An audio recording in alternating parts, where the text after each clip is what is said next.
This is Jeskid, and this is a Jeskidding podcast where sometimes I say things mildly inappropriate, and I'm like, I'm just kidding. Right? And then sometimes I say things that you might make a little like off in your head, and then goes, just kidding. All right, so we're gonna get to a serious subject today. I couldn't even do that with a very upbeat tone because we have a little bit of a downbeat topic, but one of like real interest. And I'm here with Tony Clomax, who's a filmmaker and a professor. Tony has made a ton of work over the years. We've worked with the same people at different points. I believe we both worked with Ayinde Howell in different projects, and probably Jacinia and other people like that. You've cast a lot of people that I really respect. I looked at his reel today, and he's a super, super accomplished filmmaker who's basically probably had his hands in everything filmmaking related. Would you say that's accurate, Tony? Yeah, I would say so. And how long have you been making movies for, Tony? Ooh, um, I started. I made a couple of short films actually in 2000. Mm-hmm. That I made them shoot. I made them on film Okay. at the New York Film Academy, All right. and then after that, I pretty much wasn't feeling the starving artist type of thing, so I went back to work. But it was like 5 years later that I decided to get an MFA. So from I would say 2005 until now, I've made probably I've worked on over 20 projects. That's amazing. 25 Yeah, I mean, projects. Tony's a guy that we kind of ran in the same circles, right? I would say, like a lot of these web meetups and Writers Guild Mhm. stuff, and all these different places where people who are I don't really like the word aspiring. I'm not a big fan of it because Right. how are you aspiring if you're actually doing? You know what I'm saying? Exactly. Like we're making shit, so like nobody can tell us that we're aspiring. There's actual product that people are experiencing. I think that you could say maybe aspiring to have somebody give you that big offer where it gets a little easier, maybe. Hmm.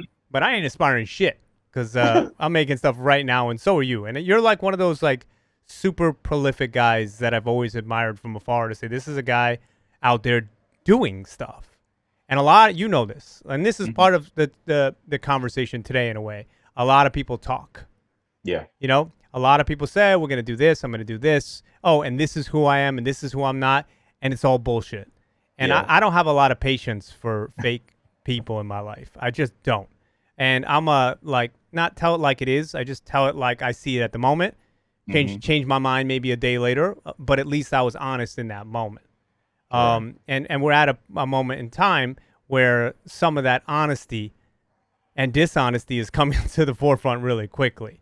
But Yes. we'll get to that. So I think you have been through some really a rough patch, obviously, and I'm very sorry for everything that you've gone through. Hmm. Um, it's up to you. I can talk about it. You can talk about it. You want to tell us what your experience is. So the topic today is obviously how do you create content in a how do you create content in a pandemic, and then Hmm. in the social uprising, which followed right after. As a filmmaker, um, what have you had to deal with? And then we'll get to what what are you doing about it? Hmm.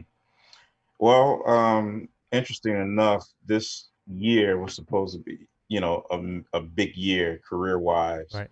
and last year I spent got the opportunity to shadow on a lot of TV shows, and so the whole projection was okay, a couple of more, and then finally, booking that Right. first Right.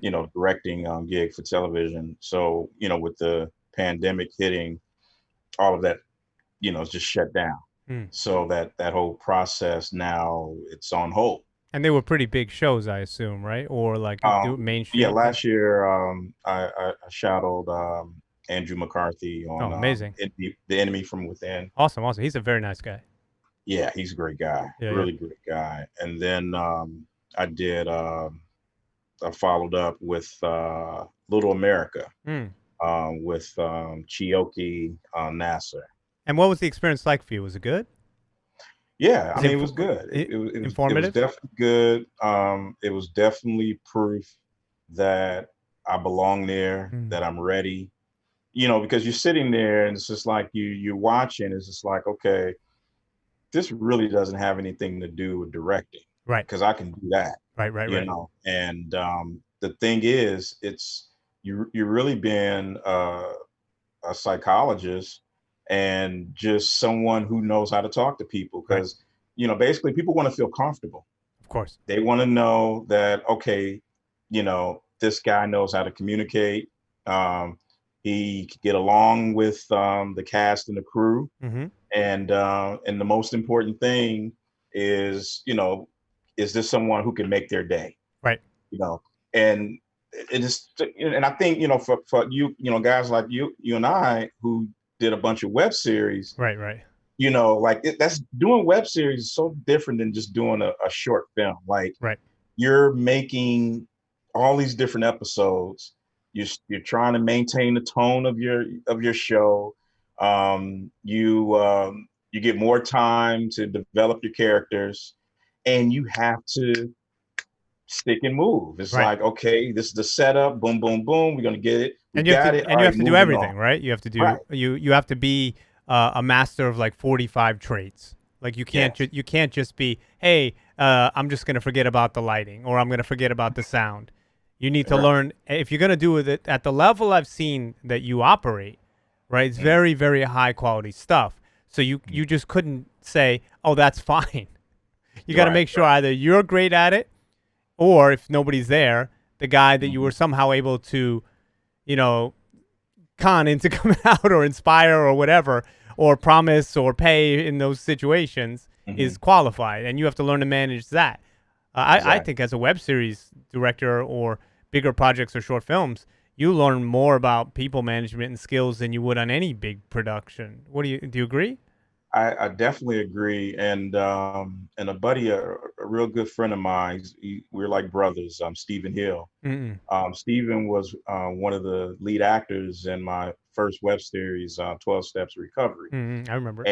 and now he's on Magnum PI. He plays TC, That's awesome.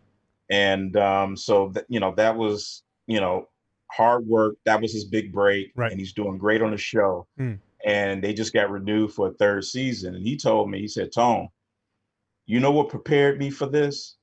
Doing 12 Steps to Recovery. That's amazing. It's beautiful. Because we shot for 2 years. Right.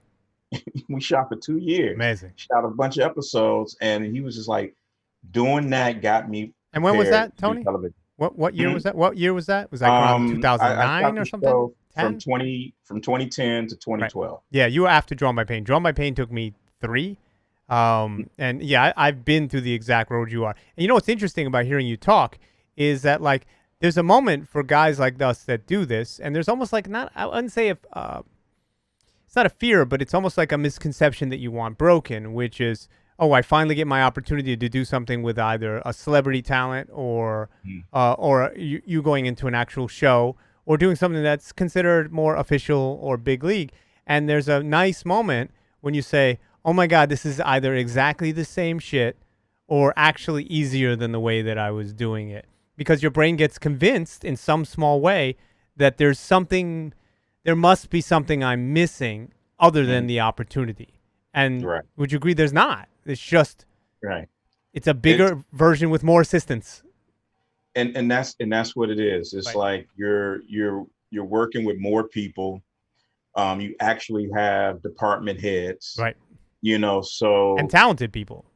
exactly. Yeah. No, And the key thing to that is everyone has been there for a long time, and right. as the director, Right. you're the guest. Right. And I refer to it as, it's like a family inviting you in Right. to cook dinner, Right. but they're going to give you the recipe, and they're going to say, we want it to taste the way we're used to it tasting, Right. Right. but we want you to give it a special presentation. Mm. That's all it is. Yeah, I've heard mixed things about it, and then we'll move on to how this all ties in. I've heard that it's an amazing experience, that you're actually directing television, that your stuff Mhm. is seen by millions of people. And then I've heard that because you're not the writer, you're not the producer on those things, your creativity is limited to that little bit of having to make all those different parties happy within the confines of this thing. So Hmm. it's a little bit, can be a little bit of a mixed bag, but it can Yeah. also be another tremendous stepping stone. But it definitely legitimizes you, right? Like Yeah. once you I get agree. those things, like people will want to hear, oh, I've worked on TV shows. I did this thing that you saw. Whereas Hmm. when you do a smaller project, it may be just as good, it may be better, but because it doesn't have that tag of like official some giant corporation behind it, it's not seen Hmm. as valid as the other one, which is very strange. But what's Yeah. interesting to me, and this is the second part of the conversation, but we should come back to it, is that misconception of what something is, right? Hmm. Um, in some ways, for people who don't look like me, is probably even bigger because it probably seems more far away because in many cases it actually is.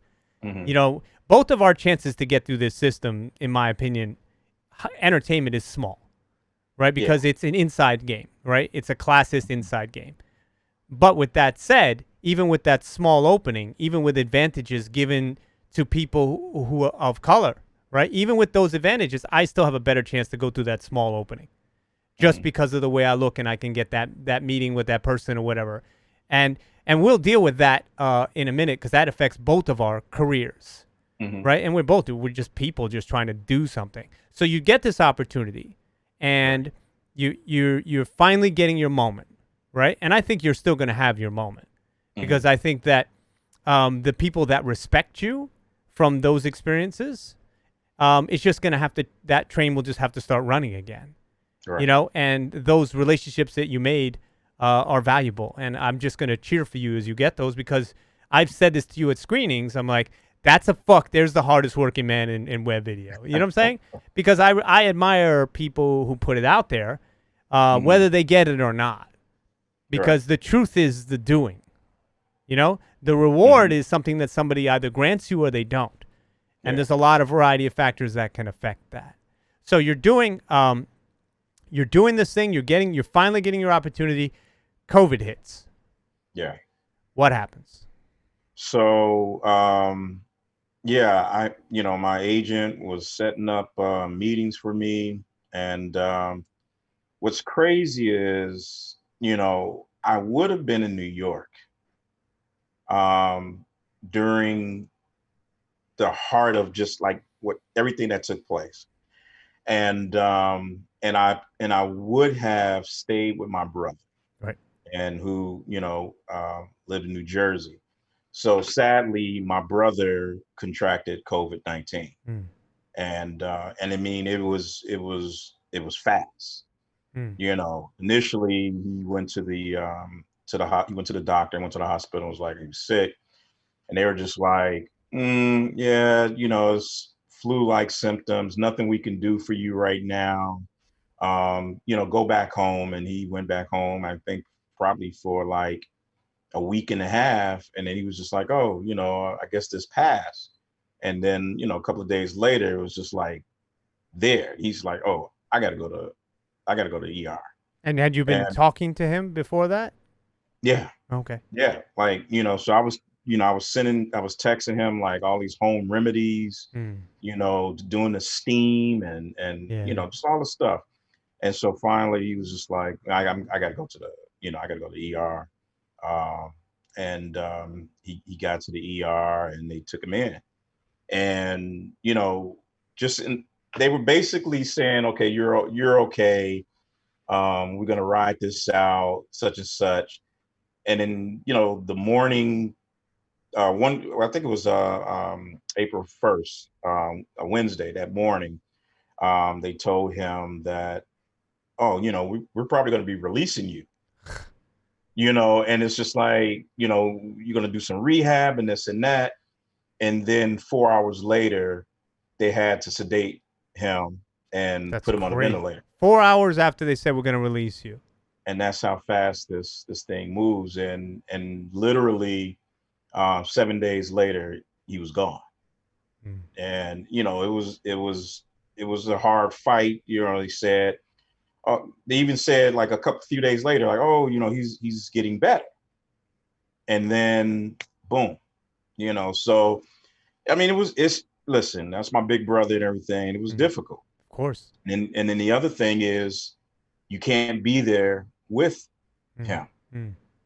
And then also, when he passed, I couldn't fly there to be at his service, which was only 10 minutes. So thankfully, they allow 5 people, and so that was my sister-in-law, his son, um, um, our nephew, my sister-in-law's sister's son, and then my nephew's best friend. So they and his best friend's mom, and they went. They were the 5 people that went.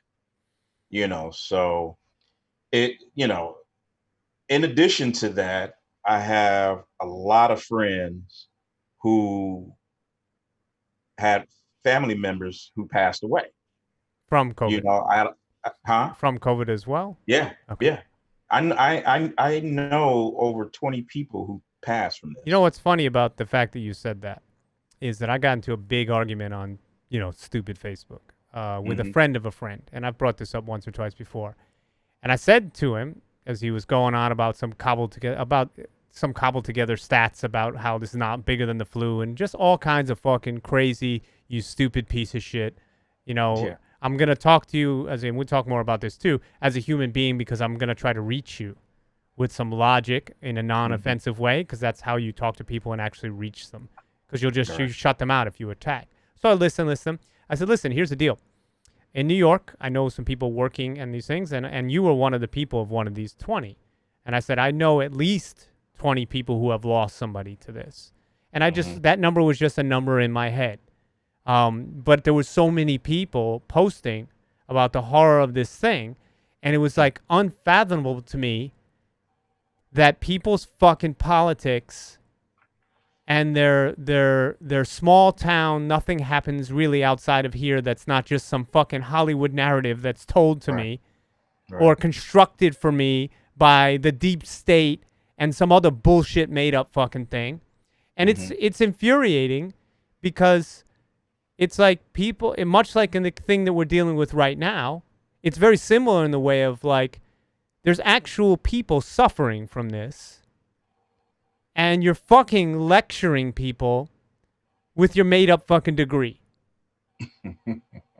So it's funny, and I don't mean to stop you, but to hear that I know 20 people, the exact word, and then he went into this whole thing of how I was a liar. And I was like, listen, bro, you don't even know me. You don't know anything about me and the people that I know or don't know. And I said, no problem. I don't really deal with assholes. I get rid of them. At a certain point, communication is dead, and you got to be like, I'm done. But obviously, I was very sorry when I heard your news then. I'm very sorry now. That's really just a tragic thing to have to go through for anybody. And then you had obviously another thing on top of it, right? Yeah. So I'm the youngest in my family, and so all my siblings, they had the same father, my mother's ex-husband, and I have a different father, and over the years we grew estranged and stuff like that, and just weren't speaking, and so last fall, I decided, I was just like, you know what, I'm probably going to reach out. So I kept saying, oh, I'm going to reach out. I'm going to reach out. I'm going to reach out. Never did, because I would think about why I wasn't reaching out. Right. And so, so finally, with the passing of my brother on April 8th, I got involved in doing this 21-day meditation. It's good. Smart. And let me tell you, it helped me through it. And one of the days we had to write a letter to someone that we wanted to forgive. And so I decided that it was going to be my father. And I was just getting this feeling. This feeling was just, it was just hitting me, real heavy. So I decided, I said, you know what, before I write this letter, I'm going to call him. And I called, and the number was disconnected. And so, I got a funny feeling, and I went online and basically Googled his name, Mm. and it popped up that he died Ah, exactly 1 year to the day of me looking him up. The day that I decided I was going to call him was the day that he died a year prior. wow. And so for me, it was just like he just died, you know? Of course. And so I did some investigating and got the what do you call it, the obituary and stuff. Right, right. And so to see how, all these different people, his family and stuff like that, saying all these great things about him and stuff, and it's just like, damn, I didn't know that. I didn't know that side. Mm. You know what I'm saying? And so that was like another slap in the face. Right. And the third slap in the face was to see that who he survived by, and my name is not on there. Mm. So then that was it was a double punch in the face, and then that one was that last karate kick in the nuts. The karate kick in the nuts. It Had was to be just very like, specific, bro. right, and it's like, okay, let me just lay down. So you basically you have your career's finally taken off. You have Mhm, some potential inroads to have real directing gigs of TV shows. You're mhm. shadowing known TV directors. You're getting ready to make your move. COVID hits. You lose your brother to the fucking thing, and then you find out your father that you had been reaching out to died a year earlier. So you have had a rough run, a rough run. And Yes, sir. so how was your creativity during this? Well, so while all of this was happening, I still had to teach.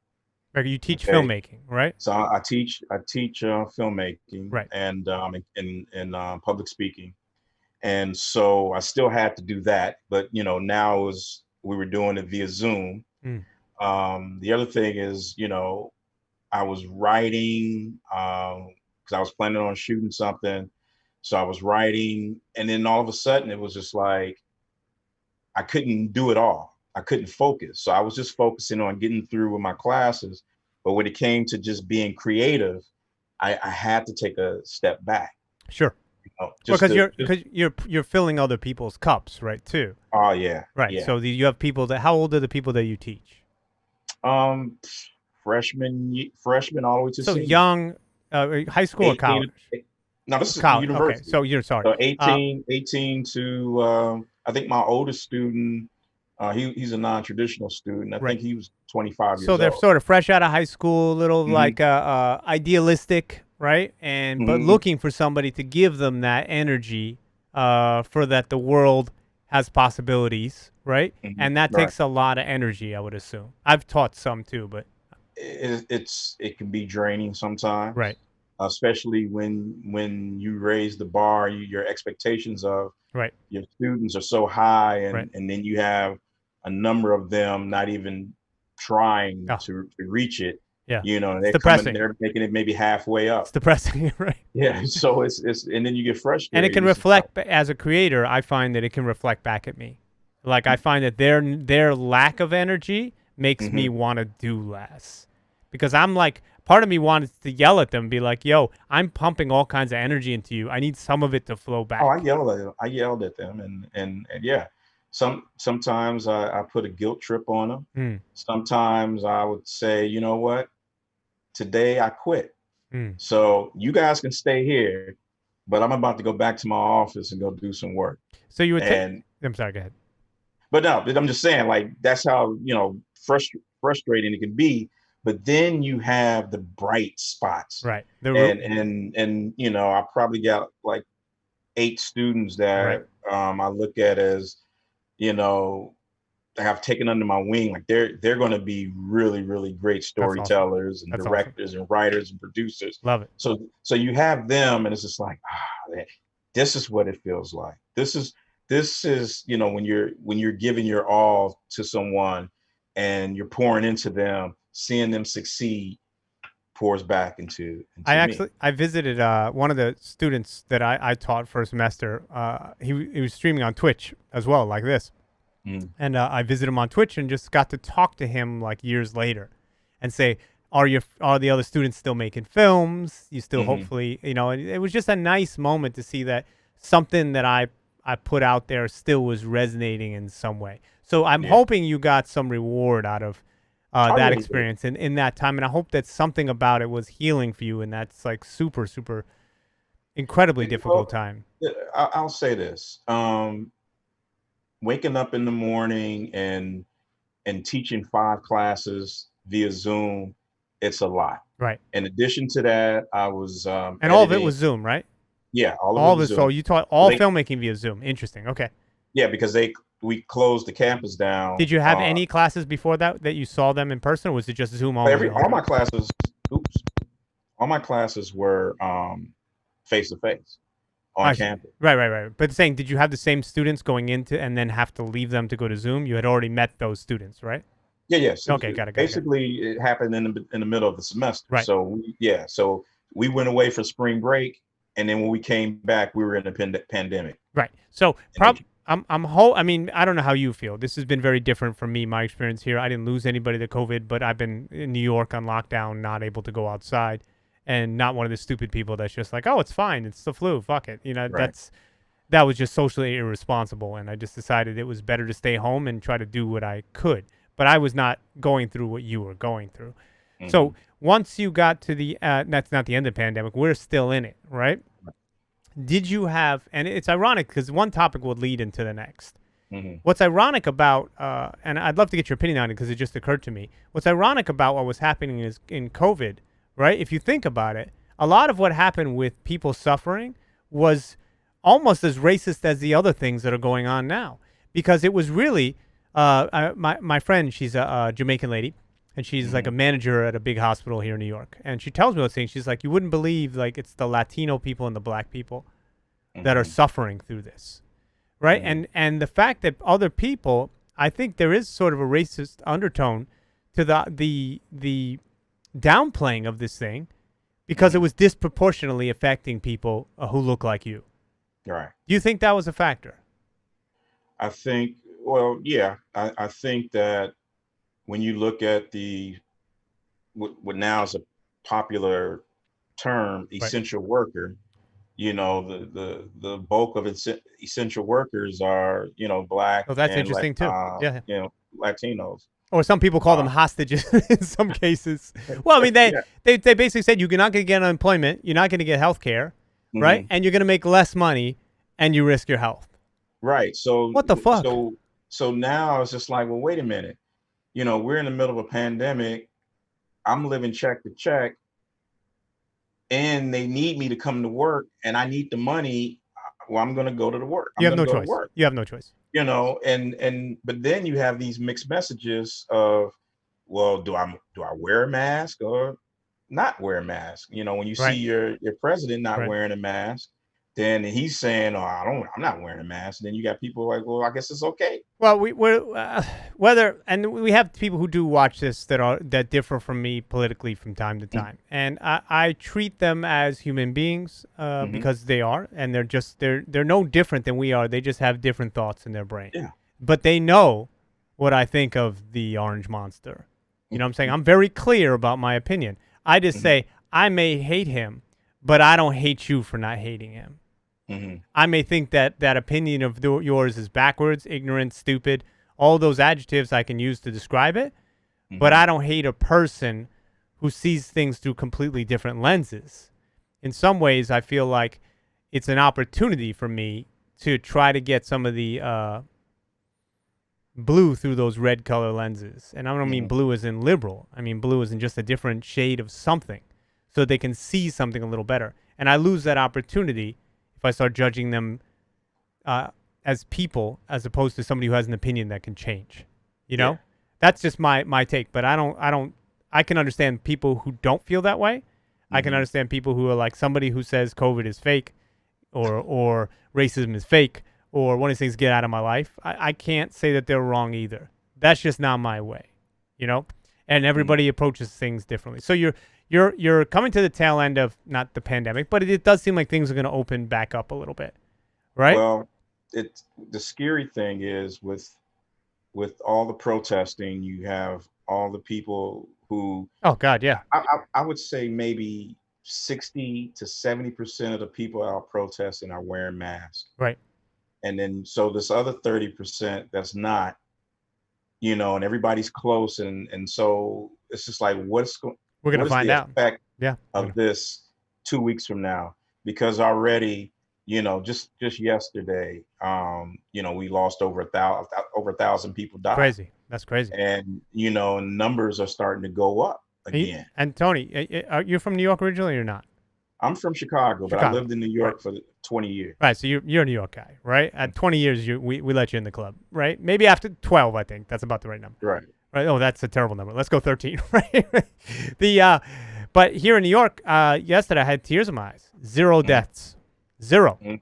for the first time since Wow. March. It may not hold because of the same thing that we're talking about here. Right. And I fear for all those people who are out there protesting. hmm I'm not calling them stupid. I'm worried about them. hmm And I get the reasoning, and I get the impulse, and I get the cause for it, but I also, as a human being, don't want them to suffer. You know what I'm saying? And we don't know yet. And as somebody who has lost somebody to COVID, I'm assuming you take it more seriously than some of these people. hmm Well, I mean, I'm gonna listen. I've been wearing a mask outside since March, Mm. since March 10th. Mm.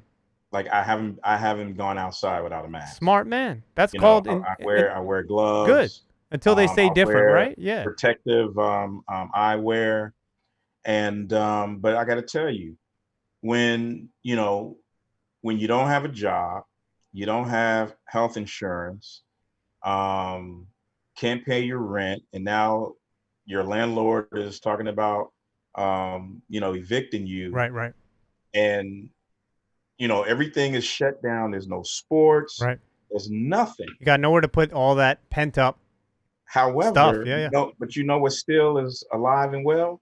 Racism Mm. and people of color getting their head cracked in the streets by police officers. Oh yeah. And so to see that, people are like, that's it. Enough is enough. And so when you take on the mentality of, well, I can either die now or I can die later. Maybe you may not die at all. So you're like, yeah, Exactly. fuck But it. the thing is, when you're facing that, it's like, well, they, you know, at some point the police can kill me or the COVID can get me. But you know what? If I'm gonna die from this thing, then I'm gonna die my way, and I'm gonna go out here and I'm gonna try to make a change. And that was the frustration. Of And course. everybody, whether you're, and you got several groups out there. You got your protesters, you Mm-mm. got your rioters, you got your looters, and Anarchists. then you Yeah. got your hidden agenda folks who Yep. just And maybe there's want to see a race and war. there's 75 types of those probably. Right. Right. Everybody's Yeah, got a different take. it's all these different agendas My and mom stuff. is throwing bricks through stores. I'm like, what are you doing, ma? The fuck? Yeah, I'm but the just playing. thing is, it's like, people are out there because they've had enough. Right. Absolutely. They've had enough. So Enough is enough. it was like a double pent up moment. Obviously, the pent up rage from all these years of inaction and seeing all those incidences happen in a row with Cooper in the park, with the lynching of that guy going down the road, the Floyd. I mean, there were so many that were highly Take your pick. publicized, and you add that to I've been stuck in my house. I have no other outlet, and I can't stand listening to the president of the United States anymore demean our people. Fuel on the fire. Yeah, constantly throwing fucking fuel on the fire. And I've just had, and it's like the perfect storm to explode. Mhm. It's unbelievable. And Speaking of perfect storm, is it about the storm outside? Oh, here we go. no, Drew Brees disappointed me. So no, there it goes. I'll take that off for a while. And You used to be a saint. Now you're a what are you, a Seahawk? What are you doing there? What is that? Well, Russell Wilson was always in my him and Mahomes been my top quarterbacks. Okay, let me ask you a question though. Yeah, This is a from a lighter moment, right? yeah. It's fantasy football draft day, Mm-hmm. right? And because everybody's pissed off, Drew Brees has fallen like deep, right? Mm-hmm. Do you pick him? Um, maybe as a third quarterback. Yeah, I like mean, a a backup, second you know? quarterback. He wouldn't be my starter. No, you But the just can't. thing is, I would have to rethink that because it's like, is this offensive line? Are they going to be blocking for him Maybe every not. play? Maybe not. Maybe they don't like the fact Are that the it's receivers are going to be catching? yeah. Are they going to extend their bodies Maybe to not. catch that ball, or they gonna be like, "No, I'm not. No, Yeah, you're gonna put it right in my yeah. chest." If you couldn't kneel, I can't fucking lean out. So sorry. He's going to have to win back Right. his locker room, and the question is, can he really do that? Right. And the fact that he's what 42, 43 years old, and now they have Jameis Winston, younger, 25, Right. led the league in passing yards and touchdowns last year. So, is it going to be a smooth transition? So for him, right? And speaking Mm-hmm. about what he said, and then we should talk about sort of the being creative and what this Yeah. all means and what's happening. It with Drew Brees, right? Mm-hmm. This is not like I'm in no way justifying his stance because I don't Mm-hmm. agree with it. You know what I Mm-hmm. mean? I think it was just a poor, whether you believe that or not, whether, whatever that other motive is, and apparently he has kneeled before for this thing, so it just didn't make any sense Mm-hmm. what he was saying. And to do that as such a public figure at such an angry time just shows such a poor, he has just such a lack of judgment, right? In addition to an insensitivity that was kind of unexpected from him. With that said, it's kind of like that guy did so much for New Orleans. I Mm-hmm. think you know the history a lot more than me about him because you're a fan of his, and in a way that I was not, right? But Mm-hmm. tell me about the disappointment from what he said, the tone deafness of it, and why it really resonated with you. I just want you to imagine this. Imagine this. Mm, Imagine you got a guy who's big on donating his time and money mm, to bring awareness to domestic abuse. right. And, he funds abused mothers to go back to college and all this. He does all these great things. Mm, And then one night, he just beats the hell out of his wife during an argument. mm. Think about that. Does it make you feel that there's like those moments that there's more to him than meets the eye? This is the problem that I have. Mm-hmm. You you play a sport where it's 70% black. Mm-hmm. You live in a black city, okay? And you're around black people a lot. Now, it seems as though he may be a Republican and he may be a supporter of Trump. His teammates didn't have a problem with that. Right. It's just being insensitive Right. to the plight of your black teammates and their people. Right. No, And for absolutely. you and for Kaepernick and for all the players who've taken a knee to constantly tell you this is not about the flag. Right. It is not about the national anthem. Taking a knee is a form of respect. Right. Okay. And I'm going to respectfully bring attention to police brutality. Right. And for you to not look at the people that are dying from police brutality and all you're focused on, well, you're disrespecting something that I love. Okay. So now it's just about you.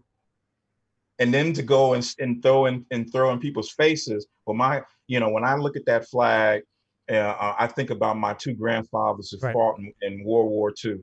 You know how many black people got grandfathers and fathers who fought?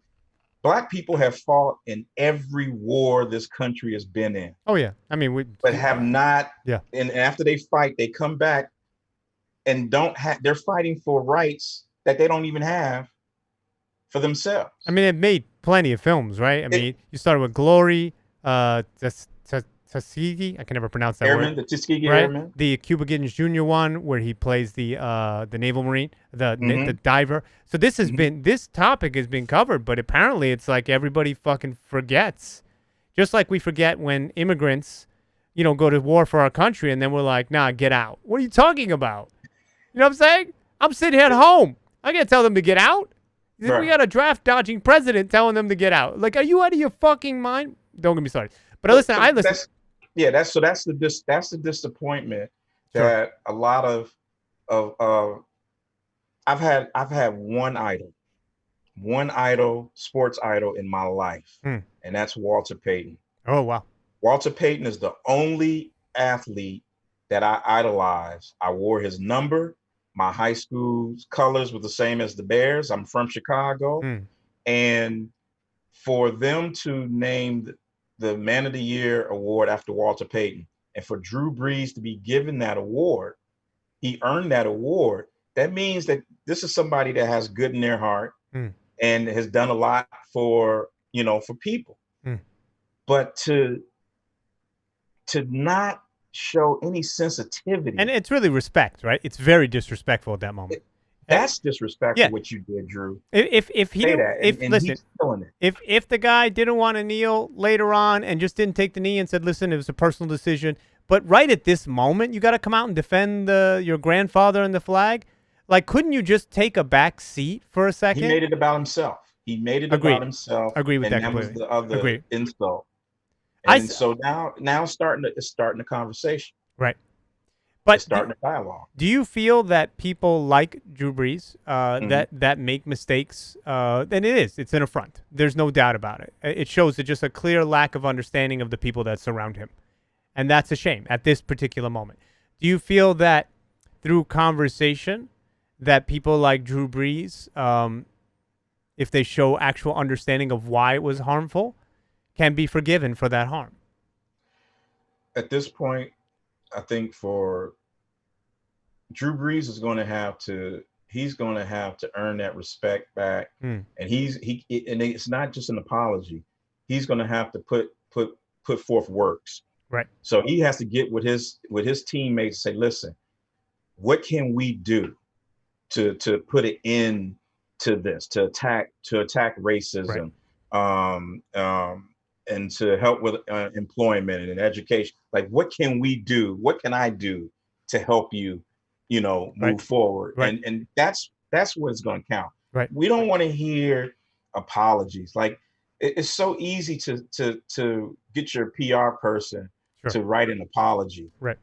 That doesn't mean anything. Doesn't mean anything, because we have to deal with what you said. And the question is that in your heart? And if it is in your heart, why is it in your heart?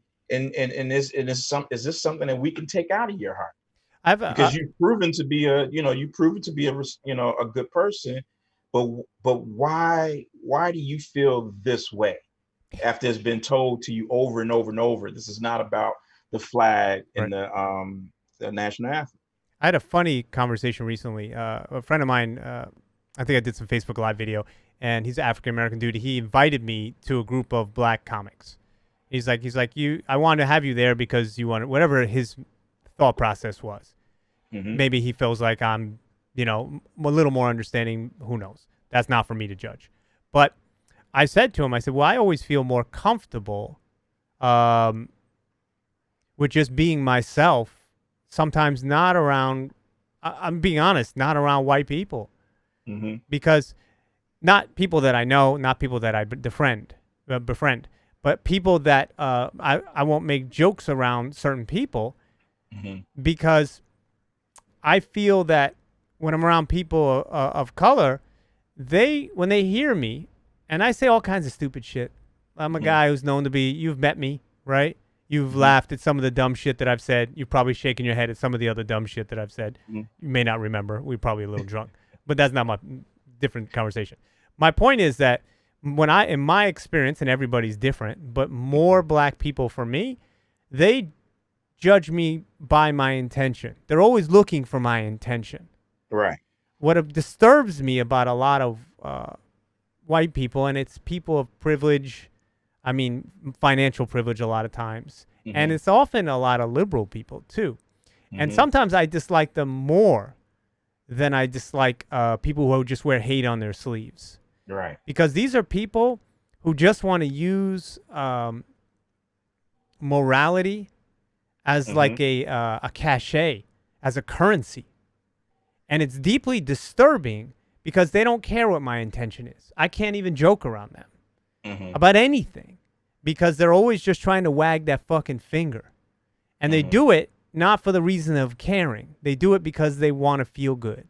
And that's what that lady in that park was to me. And I don't know her. I don't know why she did what she did. She's fucking stupid. But I promise you she voted for Obama and she's so liberal. yeah. I promise you. And that's the kind of bullshit. And that's why, like, it's interesting for me to hear you talk about his intention, you know, in addition to his action. Whereas people who are more liberal but say they support causes, they're not looking to get underneath. They just want to feel good about themselves. It's another way to feel like, oh, I'm doing the right thing. Even somebody who sometimes shows up to a protest. It's a good thing that they're there to show support. But who are they after that? You know, you see these social media people who are getting busted now that are fucking taking the fake pictures of the girl helping drill the fucking thing into the... You see this thing? No, the girl... what's that? Oh, my God. Some Instagram girl stopped, right? And she was pretending like she was helping drill some boards to stop looters or something into a thing with some Latino guy next to her. He must have handed her the drill for a second. Oh. Right? And then she got back in her Mercedes and drove off. Oh, wow. And then they have girls like, you know, like wearing like the full like wardrobe and like, you know, scantily clad Black Lives Matter, basically with their Instagram photographer in front of them. And it's like, what is that about? And do you really give a shit? Or is it just documenting that I was there? Right. I was there. Right. You know, and it's like you said, it's cachet. Right. Well, you can't say that to me because I protested. Right. You see this? Look at my IG. Right. I protested.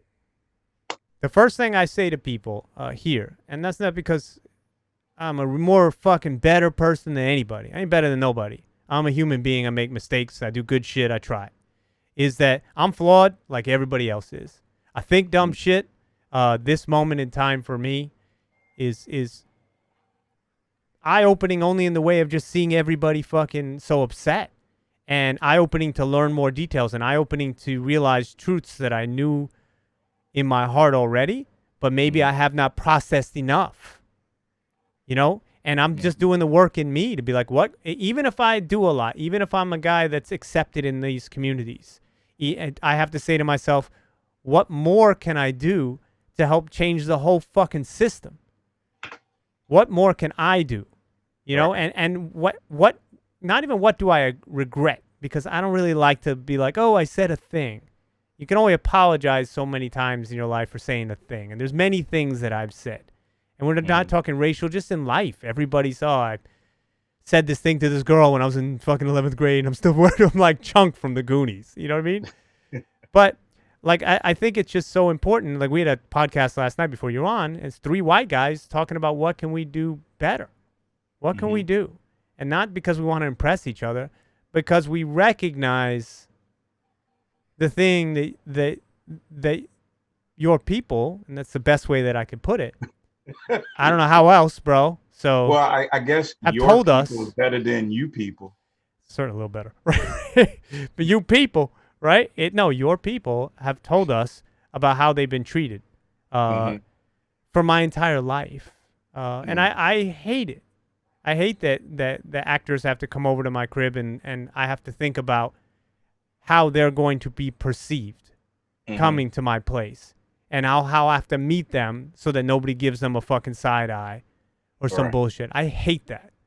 Because I see them as the same, but I understand that you go through different things in me, and sometimes I've been at fault and not been able to process it. But I didn't have you come with me today so I could confess my fucking inner feelings. So I'm skipping this shit. I'm done with it.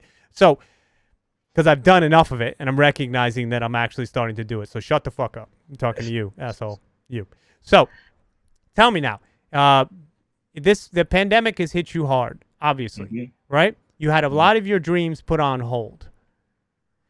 Then this uprising happens, and we call it a social uprising, an uprising. It's a lot of things at once. It's a physical uprising. We talked about it's a social uprising because it's happening on social media in a way that's I've never seen it before. By the way, 2 quick notes, and then I want to hear how you deal with when this started. Number one, I play a lot of video games. On the video games themselves, on the loading screens, it says Black Lives Matter. Oh, yeah. It's fucking incredible. It is so inspiring. I'm not threatened by this. I'm joyous. It's beautiful. How do you feel about that? Well, I'll say this.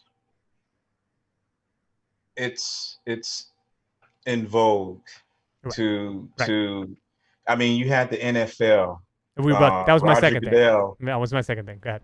Yeah, he basically, apologizes, saying the NFL was wrong when it came to Kaepernick and all the other players who were protesting and stuff.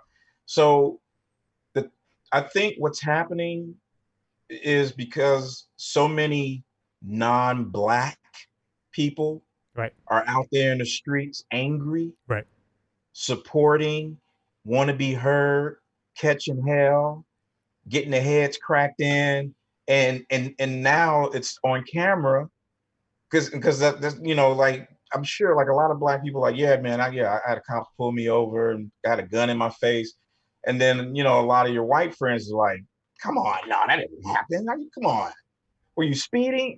Like what the fuck? No.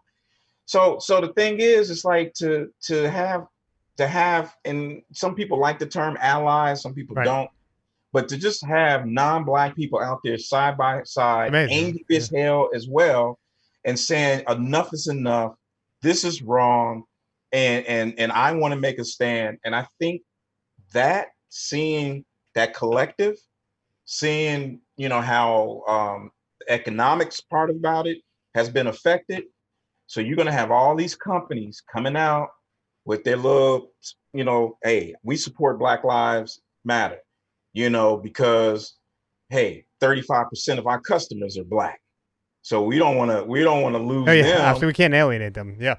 Exactly. But what were you doing before that? Seriously. Right. Like, was this just a percentage? Yeah, redneck Coca-Cola? Like, it's ridiculous. Go ahead. So now when you look at it, it's like, okay, well, maybe our customer base was 30 to 35% Black. So now at least 75% of our clientele, our customer base, they're pissed. Right. And they want to see justice. So we're gonna roll with we're gonna follow suit. Right. And this is wrong, and we support you. And that's the power of the people. When you got people out in the streets chasing police are running because they outnumbered. Right. That shows you the power of the people. What happens when people can come together for a cause. Right. And I'm gonna tell you this, for us to be able to fight racism and injustice and make a fair playground for everyone, it helps everyone, because now it's all about the talent. It's all about the hard work. Now people are going to be working harder, not just saying, well, we got this and we just need to do such and such because we're not competing with these folks. Do you feel though that go ahead. Do you feel like a lot of what happens too is classism, right? It exists as well. It's sort of mixed into all this. Yeah. Like of the maybe of the classist system, you have your super actually powerful. I don't know the word. I don't want to use privilege because it's assigned to a different value, right? But the tier that's separate. Then you have the ones who sort of hang on below that. But then you have the tier that most people are in, which is tier 1 would be white people because they don't get harassed as much, but they don't have access to the top level stuff. Tier 2, you could say a tier 2 and 3 would be, in whatever order you want to choose, black people who are discriminated against and can never escape it. That's being the issue. They can obviously never escape, even if they go to the top tier, because they get seen sometimes as it's fucked up. And then you have your immigrants, your undocumented people that are like not even existent. Like they're not even, and yet businesses are profiting off them, in such a massive way, but that's never criticized. Only the people themselves. I mean, every single one of these major corporations has undocumented workers working at their construction sites and picking up their fucking garbage. I mean, you've been in New York, you see it every day, and you're like, how are these people being blamed for this?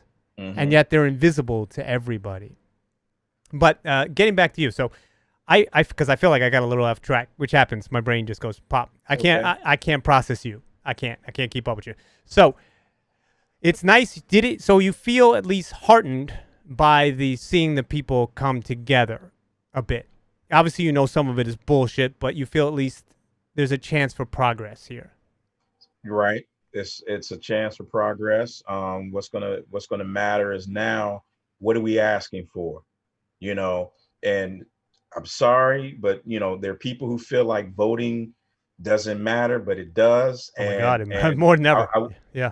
I wish people were out there registering folks to vote and to make sure that they vote and stuff, because now I think out of this, you're going to see a lot of younger people, young Black and Latinx folks, Asian folks who are going to rise out of this and get into politics. Good. They're probably learning like, oh man, I got a little juice. People are listening to me. Right. And now maybe I found my calling. Right. Maybe I'm supposed to be a leader. Maybe I'm supposed to represent the people. Well, I'm going to run for office. I'm going to run for city council. I'm going to run for state representative. I'm going to run for mayor, Good. And I think now you're going to have this changing of the guard, and people who are not part of that old boy network. Right. And and that's how you're going to change. That's how you change it. And I think there's a danger, right, for anybody that's of any age. But as you get older, right, you're probably a tiny bit older than me, I assume, just because I'm so damn. Black don't crack. Listen, I'm so damn. Listen, I got good genes, bro. Don't even try to compete with this. Whatever the fuck I got, I'm Benjamin Button right here. I'm fucking 47, bro. Look, I'm 12. All right. So we're there. Right. So we're in the same range. But my point is that he's like, we had a fucking black don't crack. He just had to throw it right down. Played the card. No, it's not cool. Not cool. It's funny. I'm so sensitive about every fucking thing I say. I say play the card. I'm like, I can't say that. Right? It's like any bit of language. I'm careful. Comedy. Yes. I think there's a safe space for comedy. I know there's a lot of political correctness and stuff, but political correctness should not with you in comedy. Well, I'm with you. In that setting, comedy, that's therapeutic. This is Dave Chappelle. It's a playground, right? And that's what I do. I'm very, and that's what I'm known for. And it is important to stay though within some parameters, because you step too far out, right? You're in the danger zone, and meaning that people have a right to criticize you for going so far. But it really is. Comedy is also about intention, and I've always seen myself as a Dave Chappelle type from not the other side, just me. You know what I mean? Yeah. And I've made a lot of stuff, some of which is done very well, some of which is impossible to break through any of the algorithmic noise. But it's just but I feel like I want to have a bigger voice in that way. But I'm so the not Drew Brees in this moment, right? And I'm so sensitive to. I don't want to harm anybody. Like, I wanted to do more videos mocking, people who have globalist theories and do, fake newscasts with globalism and be like, the fucking deep state. And I have, all this shit written. But this is such a moment of divide. And I'm telling you, you put me in a room full of people who are just more New Yorkers or more down to earth or a lot of African-American people, and I won't be misunderstood. But you put me in front of the wrong...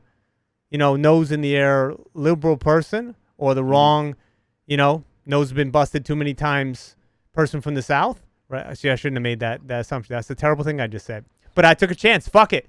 They're not watching my shit anyway. Who cares? I didn't lose half my audience. I was one guy, but he'll come back. So my point is though, I being creative in this moment, which is the topic of this, right? Hmm. Is I let things stop me because I don't want to be the with respect to them. I'm not saying anything negative about their opinions. The Ben Shapiro's, the seen as the guy who just talks and talks and talks and talks and talks and Hmm. doesn't consider the other voices out there or the very serious moment, which could last quite a while. Right? This could, Hmm. we are in for a long discussion, and there's a lot Yeah. of people who are sitting out there saying, "Oh, this will be over next week. They'll stop protesting. This is over." No, no, no. You got a trial. You got change coming up. We have the election. All of this. It's not that it's going to get worse, but it could get much more intense. And we're just at June 5th. It's crazy, right? It's crazy. So But you're go ahead. I'm sorry. no, I was going to say, I think, so the whole thing about, how do you deal with your creativity, during this time? Right. And it's just like there's so much stuff that's going on. And so I think as a creative, whether you are, if you're a writer or you're a camera person, or if even if you are a director and you Right. don't write, Right. there's so many. I think just taking this opportunity to carve out the time to create something, Mm. and it can be inspired by what's going on, Mm. or it can be an escape from what's going on, because you're going to want people who want both of them. People are going to want Absolutely. one, people Yeah. are going Yeah. to want the other, and then you're going to have people who might want them both. How do you, But you have to find where you fit in. how do you feel, Tony, about creating content that in such a political environment, and not just in the racial tension moment that we're in, but in the Hmm. political environment, which ties into that, which ties into COVID. It's all like crazily interlinked right now. I worry about making content that divides too much. That's number one. I don't want to Hmm. make something that's like, because my point of view right now is, the orange monster. I made my joke today. I said, did I say it to you before? Yeah. Okay, we'll do it one more time. So the Russian president said that Americans should act more democratic in their standards or something, show more Right. democracy, which is insane coming from Russia. So I said Donald Trump has heard this and he's created the new band, Grab 'em by the Pussy Riot, just to Right. bring them together. Anyway, moving off that. So I find that like the content that my brain is telling me to make is divisive, and that at this particular moment, right? And it's not. It's more going to get me death threats from people on the right who believe that there's a deep state and the flat Earth and or whatever their version of it. And people say, well, you should just be confident and just go right at them.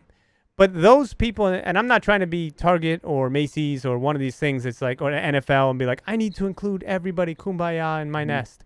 But I have in the past wanted to be, as I've grown, more measured. And it doesn't Hmm. mean holding back. That just Hmm. means seeing it from multiple points of view. So some of this stuff has frozen me a little bit this time creatively, Hmm. and also because there's so much happening, and we talked about this for a second before the call here, that I can't measure. There's no measurement that can happen with, and it's also it's creating noise in my brain. Hmm. It's completely overwhelming me. This forum I can do because it's live, but if you were to ask me to sit down and write a screenplay Hmm. at this moment that's measured and really thought out, I'd say, well, I need another 6 years to process what's just happened. And I'm sure with what you went through with your brother and your father and the day to day changes, how do you feel in this moment? Well, I'll say this. I'll say this. So most of the things that I've been writing, um, it's not comedy. Mm. It's been more introspective. It's been more thriller, more drama, and maybe it's due to everything that's happened, Mm. which is fine. but I'm still being creative. Right. And so I have to follow that energy of where it's going to take me, because maybe this is part of the therapy. This is part of the healing process, and maybe I need to get this out so I can do some comedy stuff again. Mm. You know what I'm saying? But the thing is, the key thing is to be creative, is to take all these feelings and these thoughts and to put them on paper, because they don't exist Right. unless they're on paper. And you put it on paper, you're getting it out, and you know how the whole rewriting process Oh God. is. So you could be spending the entire summer rewriting, getting Oh what yeah. you've been writing, getting it super, super, super tight. By fall, Right. you might go out and start shooting this stuff. But the thing is, I don't think you should put handcuffs on yourself, on Right. your creativity, and be worried about, well, how's this person going to feel about this? Right. Don't worry Well, about I do that. think though, I will say, at this particular moment, Hmm. how I'm perceived, uh, based upon the color of my skin, which I know Hmm. is turnabout, and woe is me and poor me. This is not a feel Hmm. sorry for me moment. This is just what's going through my head, Right. and saying that there's conversations online that I want to participate in, that I can offer some insight to, and I'm Hmm. usually pretty good, but the knives come out quickly when they see my face, and that I wish wasn't so, and it obviously creates even more empathy, Hmm. for the fact that this is something that you guys have gone through for your whole lives, and I Hmm. get that, but I still, as a creator, want to be able to be both sensitive to Hmm. the situation, but add what I have to add. I mean, I remember when Trump got elected, Hmm. and then I want to hear what you have to say. I'm just going to give you a quick example. And my friend who could not make today's podcast, and I actually misspoke to him about something with Eric Garner. I tried to find a measured response to him off the cuff. Hmm. And for 2 years, I thought to myself, I gave him the wrong response. I felt differently than that. And I never just connected with him. So 3 fucking years later, I'm texting him, be like, I gave you a measured response that was not the correct response. He's like, I don't even remember. Well, I'm like, well, I feel better. So don't worry about it. But the point I'm getting at is that, like, it's a hard moment to know where to offer my insights. Oh, there was another thing. Oh, when Trump got elected, I got off topic. Sorry. Trump got elected, and I fucking hated him. I hated him. I was literally like throwing up at my computer. I looked out the window, and there was a black dude in the streets. It was about Hmm. 1 o'clock in the morning, and he was screaming, "Why?" And he was drunk, and he looked like he was gonna fuck somebody up. He was so upset, and his friend came over and he hugged him. It was such a telling moment. And then all the posts came online, and they were angry, and I understood why they were angry. And they all said, "Fuck you, white people," on my feet. Fuck you. They were angry. They were Yeah. mad. And I know some people who are Republican, conservative. I'm not, Hmm. right? And I said, not all people who voted for this man are racist and angry and this and that. They just believe different things, right? Hmm. And I got so much vitriol because I guess it seemed like I was defending something I didn't believe in, Hmm. that I pulled it because it was the wrong insight at the wrong moment. Because Right. people didn't want to hear it because they were pissed off. And I get that. But that's those moments. And then my friend, like I said, who could not make the podcast, said to me, he's like, no, don't stop speaking. We need your voice and your insight. And the same one I contact through years like a neurotic maniac, like I do everything. And that's just those moments where I will recede because I don't want to be perceived the wrong way. And it is very easy for especially people that are not looking for intention, but to do the quick and easy out of context of who you are, Hmm. to destroy your entire career. So I could say the wrong thing and it's over for me, at least perception wise at this moment. At least that's the fear of it. And we're talking, if the topic is how do you be creative in a social way too in this Hmm. moment, that's kind of what has gone through my head in the last little bit. I want to contribute, but I want to contribute a measured thing, not that doesn't offend, but that takes into account the feelings of the people that are hurt here. At this moment, I really don't give a shit about the people who are posting nonsense and posting hateful shit and somebody who's like outright denying it. Fuck you. Seriously, Right. I say it fuck you in the nicest way possible. I killed him with logic, and then I say fuck you. But it's a hard moment to know how to be creative right now. That's for me. But your perspective is obviously much more affected than mine. Mine will snap back.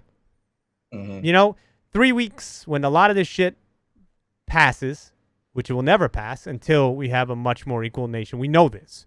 Right. But when it passes, I'll just be like, oh, there's that guy again. He can just be who he was. Besides just writing, how are you feeling about this moment? And I know you don't speak for all people who look like you. That's a stupid fucking... Right. Do you feel that pressure sometimes, by the way? Somebody No. like, hey, speak for people who look like you. No. Good. Because Black people, I mean, we're not this monolithic group, you Right. know, like we think the same. Yeah, of and, course. you know, Yeah, obviously. No, Yeah. no. And I got to tell you, there's some very elite Black folks who don't want any parts of what's going on. Right. There's like, I don't know why those people are out there in the streets running around doing that. And it's so because you know, they are of privilege as well. They've escaped most of it. Right. They probably got wealth, generational wealth in their family that goes back 3-4 generations. I think that there are a group of people, and I've said this to people online, like they want nothing. The thing they want to see least is you and me having a conversation. They don't want to see you and me in the street, going down the street together, making a movie together.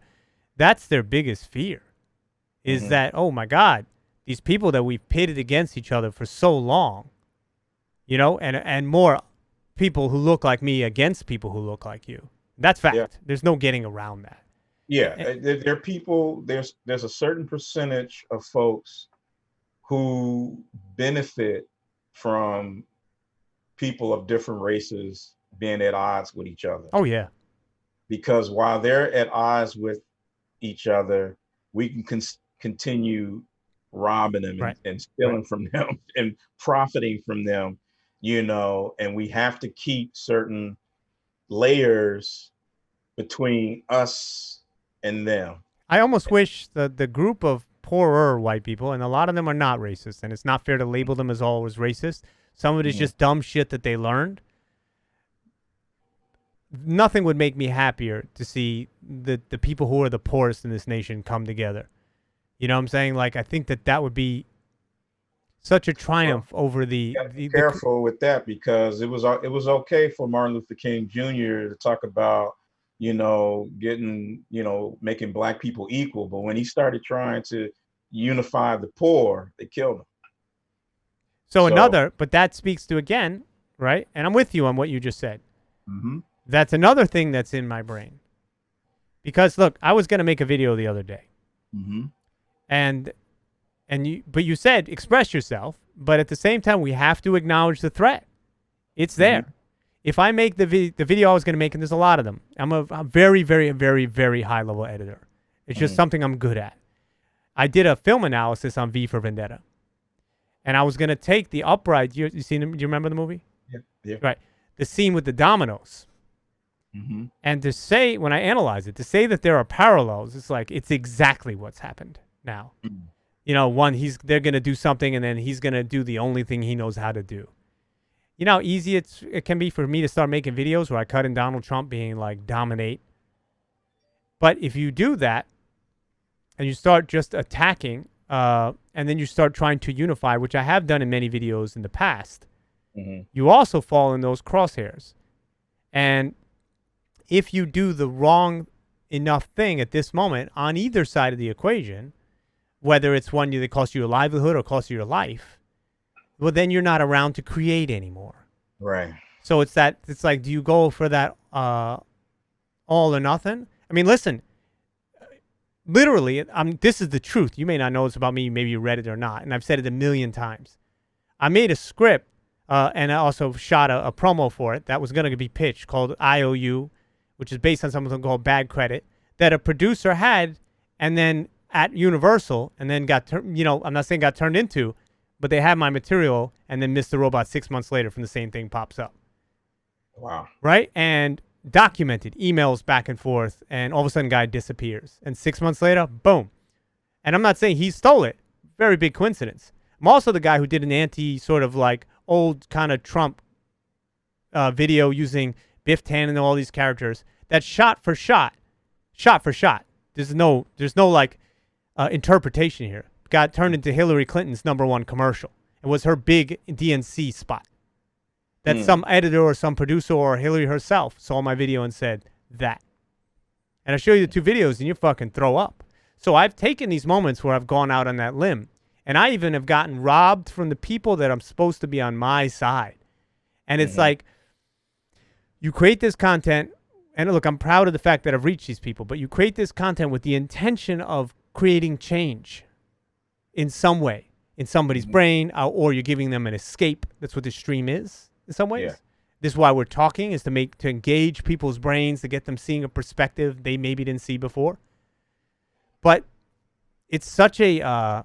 it's filled with more than ever, be it somebody else's greed, somebody else's hate, somebody's censorship. Tony got kicked off fucking Facebook today for reasons he has no idea why. Tony, what happened?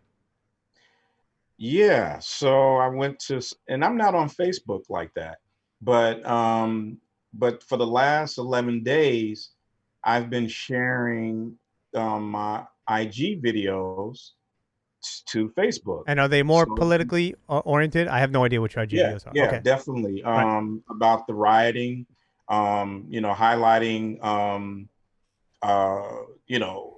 the police brutality, but also highlighting police marching, with the protesters. Right. So I've shared a lot of different things.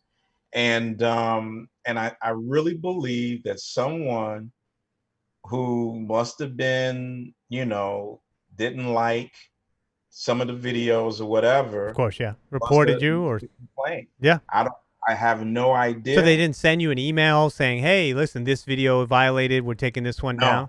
It just said your account's just gone. You violated something, and if you disagree with this or you want an appeal, click here, and I did. And wow. Yeah. And so who knows? I have no idea. And it's not like anything, like if they allow Trump to say whatever he wants on Facebook, and Twitter and stuff. It's crazy. I can't imagine anything that I posted that will cause for me to. You know what the sad thing about Facebook is, Tony, too? What's that? Fucking Facebook. If I click on any of my own videos, right, that I put a lot of work into to try to, really reach people, and I have to pay them to reach people to get it started, it's all a fucking scam. It will take me into a library very quickly because maybe I've watched a few before. I used to be a martial artist, and I'm interested in, I guess, people fighting. Right? I mean, it is what it is. Just how things interact. It's part of my brain. But it will take me into thousands of people just knocking each other out, acts of cruelty, fights in the hood, fights by rich guys. And it is so disturbing, this sort of row of, it's literally inside Facebook's video vault is basically world star hip hop. You went down the rabbit hole. Basically. But that's what's there. So how can they take somebody like your videos off that's just saying this is what's happening out there in the world? That is so disturbing to me. The lack of ability to process any sort of rules that make any fucking sense on all of these social media platforms, and how they've been so slow when you are controlling the means of communication. This shit should have been in your terms of service since day one. You should not be building an empire of bazillions of dollars and then be like, oh, we'll figure it out now. but every single decision we make will be different by week to week depending on what meeting we had.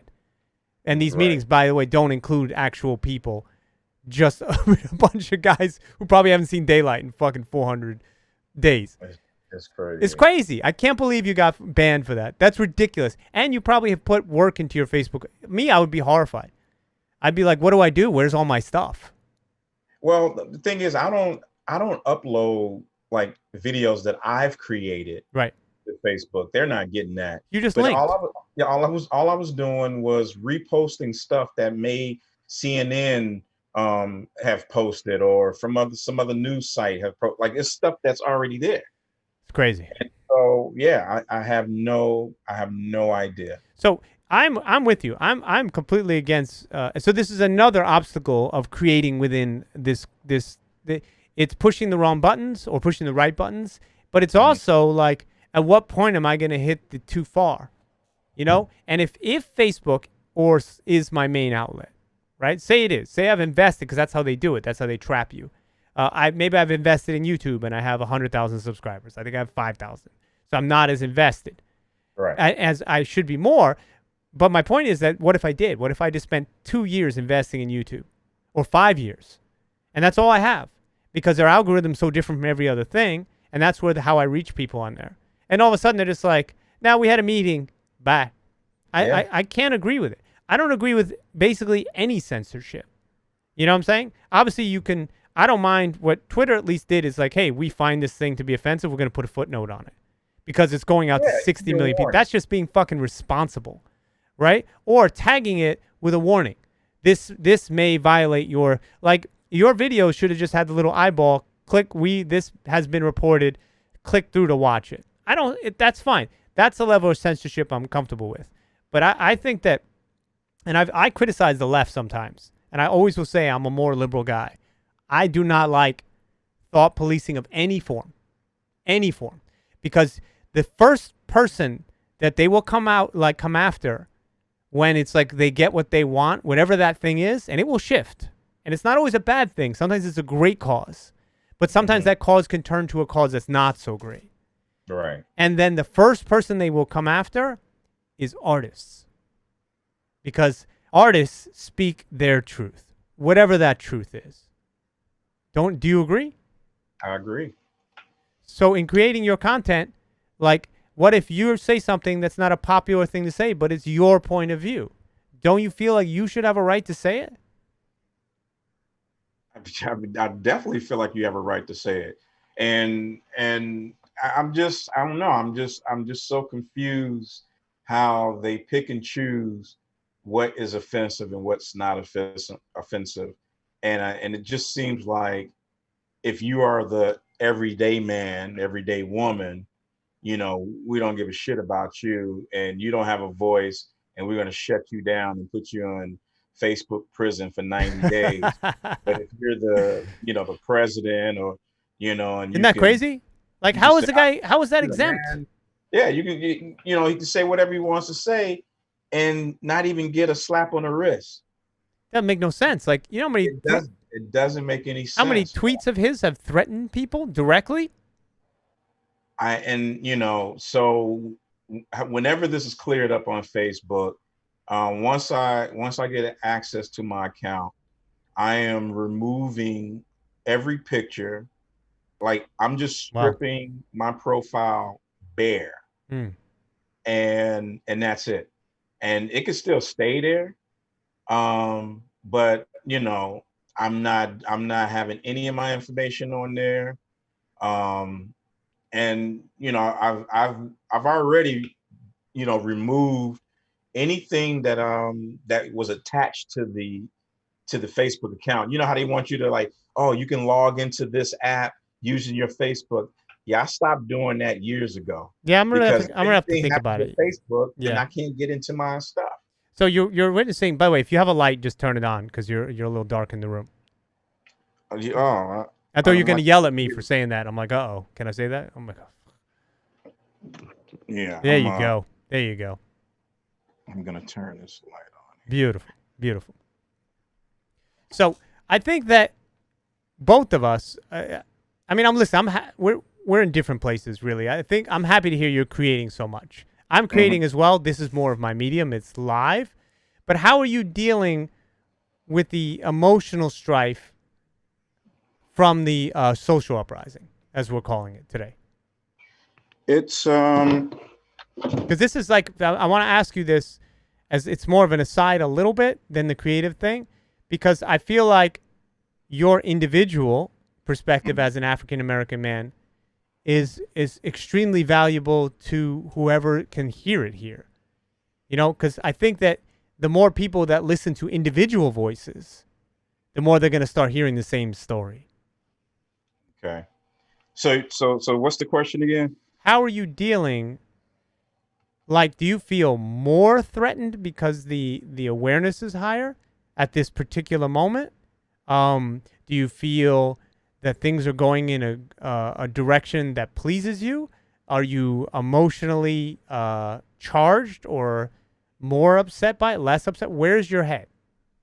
Well, I'm going to say this. I feel very optimistic Hmm. because what's happening now, like this is a perfect storm. All the distractions have been taken away, and now people are sitting still and having to reconnect with their friends, reconnect with family, Right. and watch this shit happen in real time and say, oh no, enough is enough. They can't turn to sports. They can't turn to the movies, go to the theater. They can't go out to eat. They can't do anything. They're forced to look at this reality that Right. exists for certain people in this country.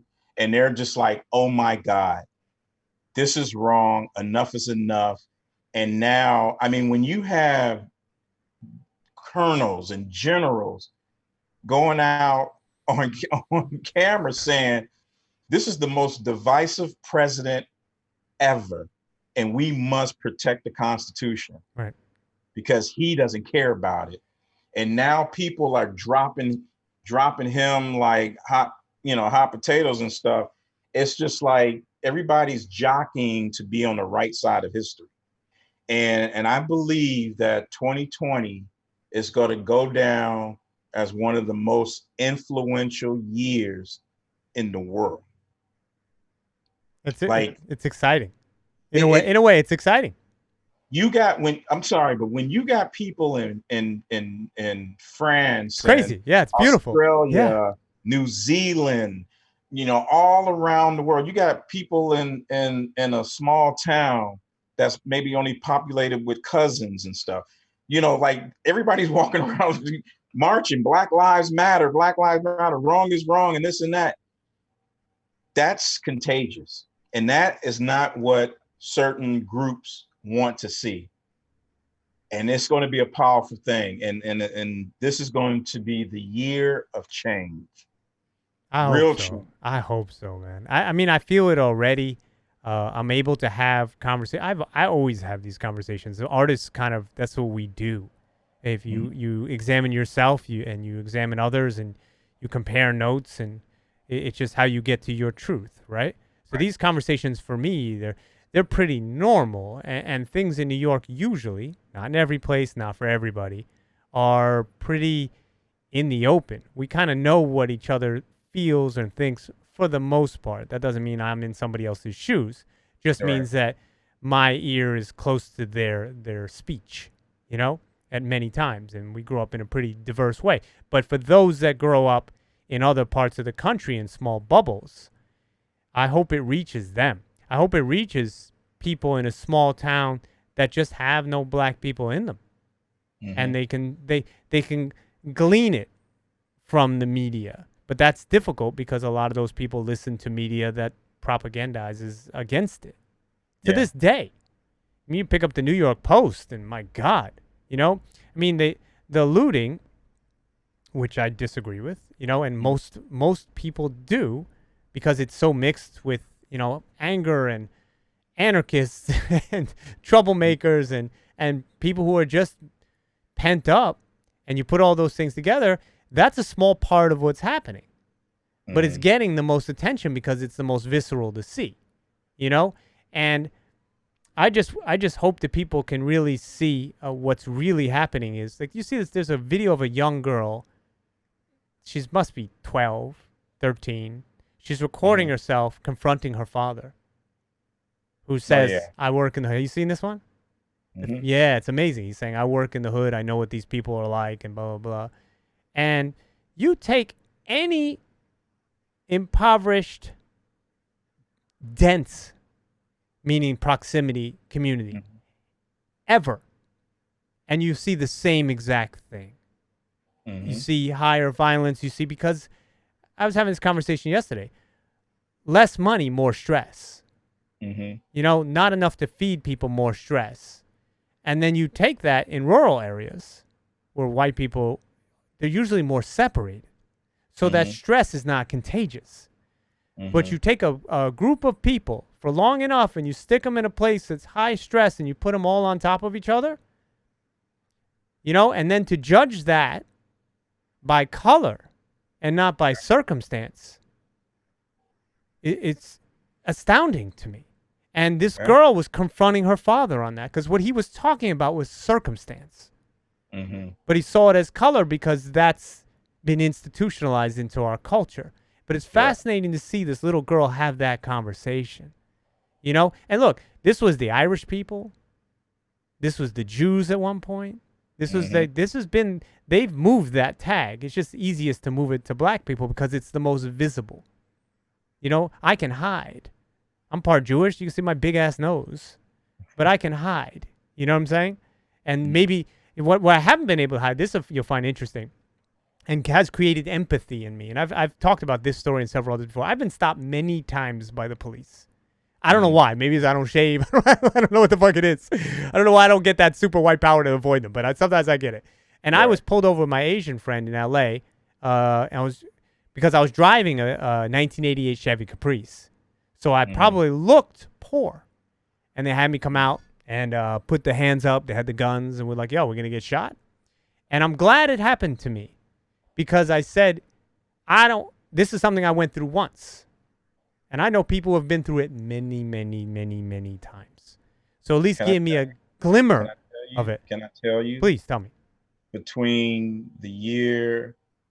1997 and 2000, I was stopped by Chicago police 17 times. Crazy. That's crazy.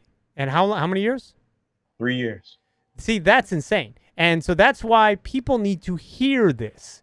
So when they quote statistics and they say this and that, like, I only give you that story to say that it can give me a little bit of empathy with the complete understanding of I got pinched once, you know, you got punched many times.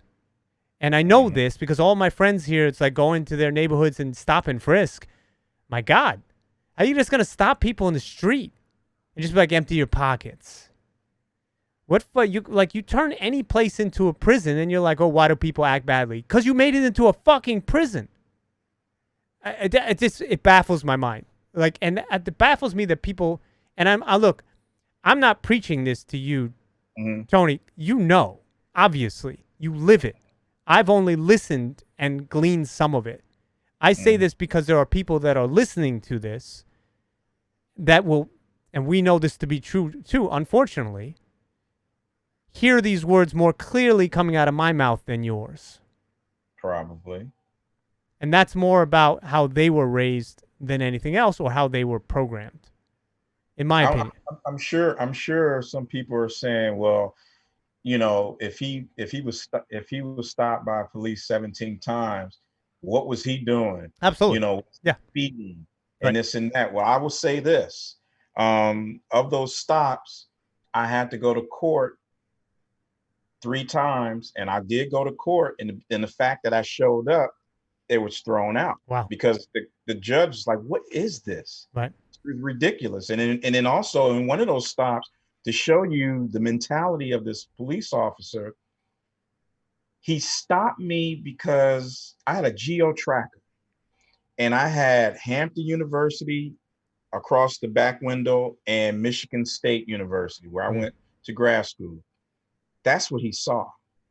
And he stopped me, and he had an issue that I was this black guy with education. Mm. And he made it very clear about that. And he wanted to try to belittle me in that moment so to make himself feel good. Mm. And that was the stop. That was just the stop. He probably had to feel good about himself before he went home to his wife. Go figure. So now I got to leave with that trauma and go And home here he and feels good about move. himself. He Right. feels more of a man or whatever it is that he felt Mhm. more superior in that moment. He goes home and you got to go home being like, motherfucker, I just got, because he has the control at that moment. And even though you have the education, and let's be, I'm not putting down anybody who doesn't have an education, but Right. according to American standards, you should be a little bit higher on the, you're a lieutenant. He's like a corporal. And he's like, yo, you're not a lieutenant. Right. At this moment, I'm a fucking general because I have a gun Mm-hmm. and because there's nobody else here to witness this. Man, it's Basically. horrible, bro. That's what it is. People need to understand every interaction with for a black person with a police officer with an agenda, you leave there with trauma, Mm. and you have to carry that trauma. And so just about every interaction that takes on a racial tone, a racist tone, and now someone is so-called putting you in your place, and you got to bite your lip and this and that, and you're missing out on this, and you're not getting that. All these things ends up being trauma. Do you find that sometimes it's not projected? That's not the word I'm looking for. Mm-hmm. Do you sometimes think about or have to question the intent of the situation? I'm not talking about with police. I'm talking about every day, meaning that like you don't know if this person is coming at you from a place of bias or just a place of they're just kind of an asshole. Well, being the age that I am and the experience that I have, um, I can decipher between what is an asshole and what is a racist and what is just an ignorant person. I can decipher. Mm. But imagine the younger person Right. who's not so in tune to being able to do that. Mm. And now they're already carrying a lot of trauma. And so now they're heightened and extra sensitive. And then people want to tell them, well, you need to calm down. Mm. And that not everything is racism. Well, you're talking to somebody that's been traumatized Right. and is never and hasn't gone through therapy, hasn't had an outlet, a Right. safe space to let that out. Right. And you want and then you're putting the responsibility of them healing themselves on them. Mm. And it's just like, wow, but you're the one who's causing this. I mean, I wish more police got de-escalation training, as opposed to escalation training, wherever they're getting that shit from.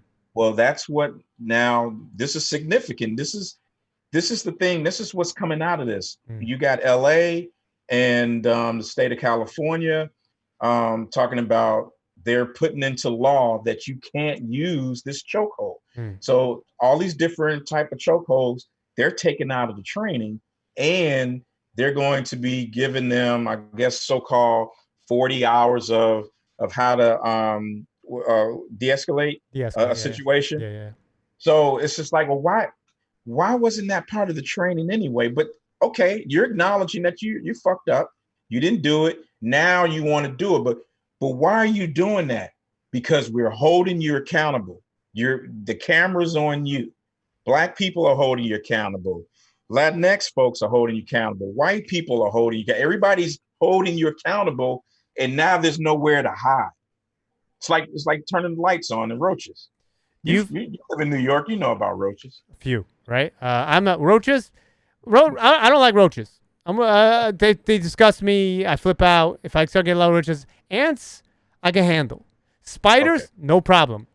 The thing that fucking scares me is Rodents. no, it's bed bugs.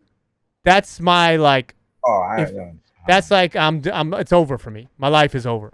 I don't know what I'll okay. do. I'm burning everything all of a sudden. I don't know. What do I do? Where would I start? I can't. Even thinking about it makes me fucking sad. Okay, so back to your point. I don't know how we got into you said roaches. So it's just it's very interesting to me how your brain processes these things. I mean, what you said about the youth versus you, and I think that our age, though, as much as we've learned in our each respective roles in society, I think the advantage to being younger too is they don't have the programming. Like it's the kids who are like 15 that are like, nah, fuck that, we're together. Like you see in these rallies, you see these, even I hate to say it, but even among the looters, right? Mm-hmm. You see a lot of just mixed race people just doing shit, and you're like, I'm not like good for you. I'm not. Listen, I do not support anything that harms innocent people. Right. I can't, because those people, it's not all stores. You know what I'm saying? That are hurt. It's small businesses. It's people protecting their small businesses. It's people who worked at those stores. I can't support that. Mm-hmm. I understand, and I acknowledge the anger in some of those people who are doing that. And I think that they have a reason to be angry. And I think that one of the most important things that people who look like me can do first is acknowledge that there's a problem. Mm-hmm. That there must be, and I'm asking you, there must be nothing worse than having a problem that's happening to you over and over and over, and then having the country of which you put a lot into pretend like it's not happening. Right.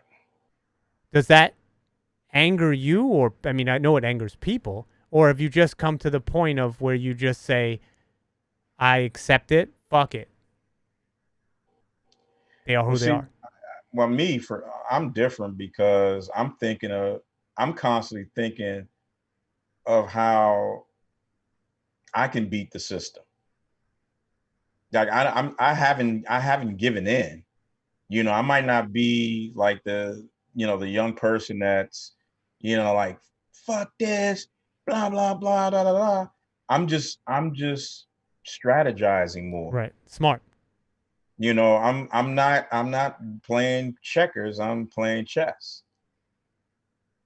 And it's a different, it's a different game. I've read that online too, that there's a lot more strategy now, and why it's good to align with people who look different, and just build that army of thought. Really, that's what we got to do. Mm-hmm. Is how do we build an army of people who think along the same lines, not exactly the same, because the danger of that is once you say it's exactly the same, Mm-hmm. then a lot of people will be kicked out. And it's kind of like one of those things. You got to get all the different tribes of people that kind of believe differently and kind of have been separate to group up and say no. And what's ironic is that's kind of happening, which is beautiful, because we all benefit. You know what I'm saying? We all benefit by having a more productive society. There's just a few key elements in our society that don't benefit, and they're trying to stop it. And those are easy to name. You know what I'm saying? Number one on that list is the prison industrial complex. They are number one because their whole goal is to profit off of people's imprisonment. Right. So that's that kind of special interest that's going to be behind the scenes. And there's multiple versions of that. And then there's the super elite who don't want blah, blah, blah, blah, blah, blah, blah, blah. Without giving conspiracy theories. But these special interests don't want that. No. They don't want to see everybody working together and having, I mean, I know it's sort of touted as, look how we have less unemployment, this and that. But really look at the brass tacks of that and see how well those people are doing who are making the minimum wage and can't get by, and and why do we have the largest prison population in the entire world by what, like a 10 times multiple? It's crazy. You can't look at that picture and say it's a healthy one. No. It just can't. And say that this is I never want to leave my country. I love it. I love America, but there is, when you hear about other places that seem happier, it's tempting because they just seem more. They seem. We don't know what it's like there, but they seem more at peace. Not because they're socialists or they're this or they're that. I know Jamaica. I went there. It's fucking going through the countryside. It was poor. It felt terrible. We stayed in a place that was not a resort, just to be able to be in Jamaica. But every morning when I saw people, everybody was like happy to say hello. And that just like, that's the thing we've lost. And we talk about make America great. Fuck you. Number one. Number two, like, it's not, trying to think of where in America right now the idea of nice exists for everybody. Well, what? I have to say this. Tell me. I gotta say this. So maybe it's because I'm in New York. I'm just like, oh my God. You look at the history of this country, and we've always had poor people. Regardless of their race, we've always had poor people. And guess what? Those poor people, they get married, they have families, right? They celebrate the holidays. Somehow, some way, the kids are going to have Christmas, Thanksgiving, you're going to celebrate that. You're going to celebrate birthdays. Poor people and people who are having a hard time, I don't think they're just sitting around just focusing on the hard time. They're enjoying the good moments. Right. You know what I'm saying? Because you have to. Right. Like, you have to live life, and you hope and you work towards making a better way for your children. Right. And hopefully they can pull the family out of that situation. But I don't think, so when you say you see, like in Jamaica, y'all, they're poor, but they happy. Right. Well, yeah, you can go on the south side of Chicago in the poorest neighborhood and go by somebody's apartment, and there's a bunch of laughter going on in that apartment. They're playing cards, they're having drinks, they're looking at a movie and this and that. They're enjoying life, even though life cracks them upside the head every other day. Well, I think that's why I've always related a lot to. I always like the word "some" because I don't relate to all of anybody, but some African American people and Latino people. This is what I grew up with. These are my best friends growing up, and white people, everything. But why I liked it is because, or more working class people, and I have a master's degree from USC, and I still owe these motherfuckers money, a lot. But and I've been around those people. Those are the people I don't want to be around, because there's nothing, and that's why I have problems with like people who are just morally wag their finger when they have something to say, because there's so many layers of bullshit built onto who they are that I just don't feel when I'm around people who have had a more raw experience of life. And having nothing, or having very little, or I'm from a single mom and my dad wasn't around for a lot of it and she had no money. Like, I mean, I've been through some of it, know, to at least be able to relate to people who are just trying to get by. And I like it because I find there's just less pretense to it. I can be more myself, my true self, as opposed to like a lot of people just putting on airs, because those people to me are fake. Like, there's nothing, like they're going to show me who they are at some point after some big incidents happen. That's what you're noticing now too, Tony. Like, we're finding out who people are under stress. You know what I'm saying? Like, people are revealing themselves at this moment. It's very interesting. Yeah, this is the thing. I had to delete and block a few people who were just very disrespectful right on my social media pages. I made a post about my brother, Mm, and everybody's just like, my of condolences, course. or this and that. And then some guy I went to college with posted 4 different articles how the numbers of COVID are inflated. I almost want to spit out my fucking seltzer. Not because it's And funny your situation, because this guy is so, like, what? Go ahead, please. I can't. Please. so the thing is, first of all, okay, this is a guy that I went to college with who he stayed in the same dorm as I did. We weren't friends. I'm trying to figure out how do you even become our Facebook friends? So instead of ripping him a new asshole on my brother's thread, I deleted his comments, Right. and then I inboxed him. Then I ripped him a new asshole.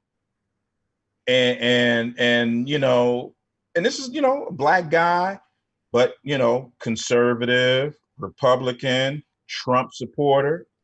So instead of having any sympathy and empathy and respect for the thread that I have for my brother, Right. he felt like it was his right to soil that post with all that bullshit. And so I just let him have it. Good. And Fuck that guy. his reply was sorry. Well, listen. At least that's what his reply was supposed to. Usually, it's 12 more articles. Usually, Like fuck his sorry. And the thing is, after he posted the sorry, and I just blocked him. It's like fuck you. What's amazing to me, and this is where the failure. This is the failure of people who support this man. There is a failure. First, let me use it again, and I'm going to make a video about the use of the word "some" and how it would solve everything. Where some, because it's true. Like, listen, as a white guy, right? And I know it's a woe is me and da-da-da, and we haven't suffered. I know. I'm very fucking aware that this is a ticky-tack bullshit thing I'm about to say. Okay? We've prefaced it. We good. I hope. So, nobody wants to read over and over and over somebody address you only by the color of your skin. Nobody. Right. That's all I gotta say. Right? So, but you see, like, white people. That's why I use the word some. Some white people. But when you see white people, black people, black people, Chinese people, it's just not factual because it doesn't treat people as individuals. But there are some members of people who look like me, too many, that are shitty people. There's no doubt about that. There was a point I had to this whole fucking thing, and I lost my brain. We've been talking about so much shit. My fucking brain is like melting from it.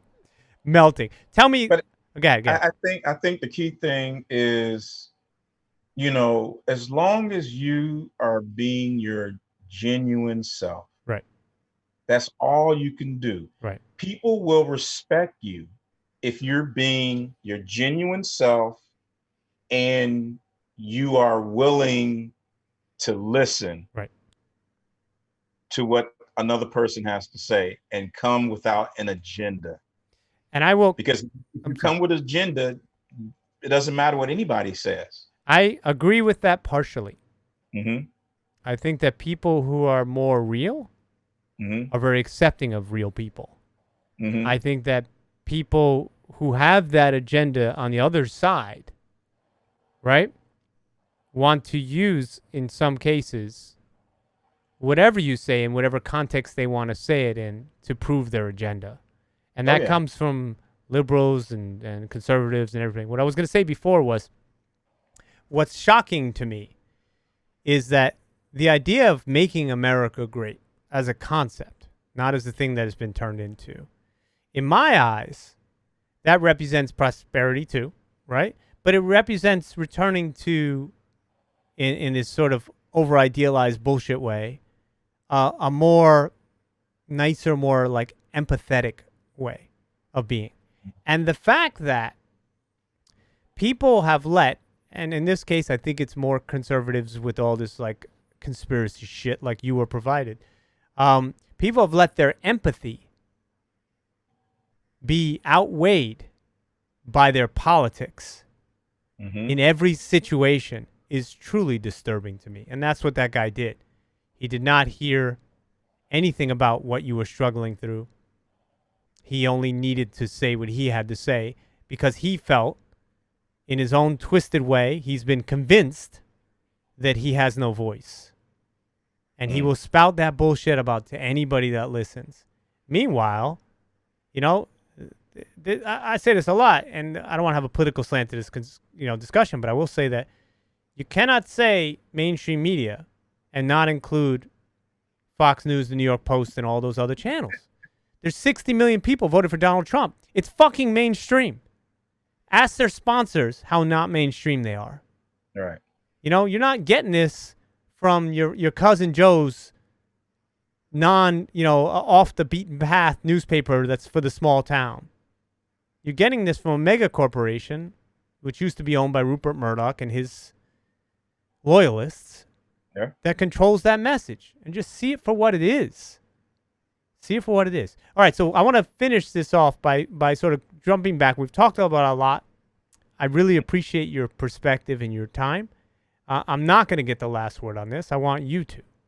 All right. And it's not going to be necessarily. We've talked about a lot of the more heavy stuff, but I want to see, like, with everything that's happened to you, you lost somebody in COVID.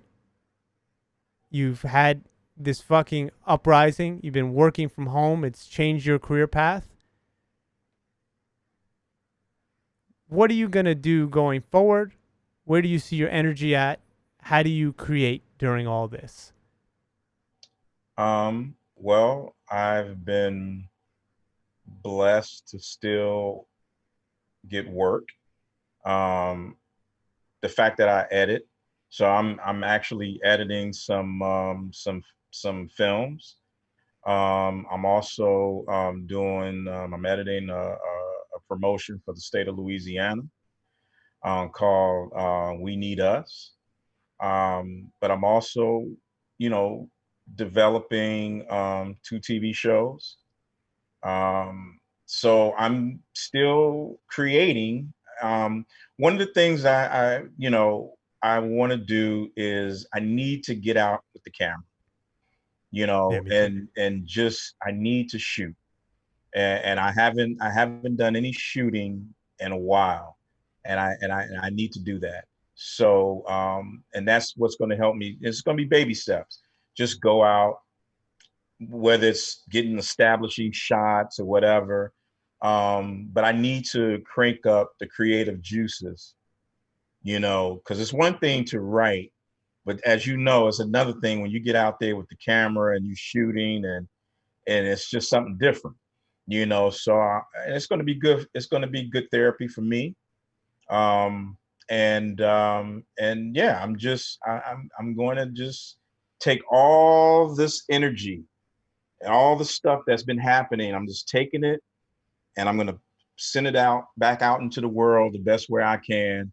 And whether it's content that says something that's, directly related to what's going on, or if it's content that's an escape.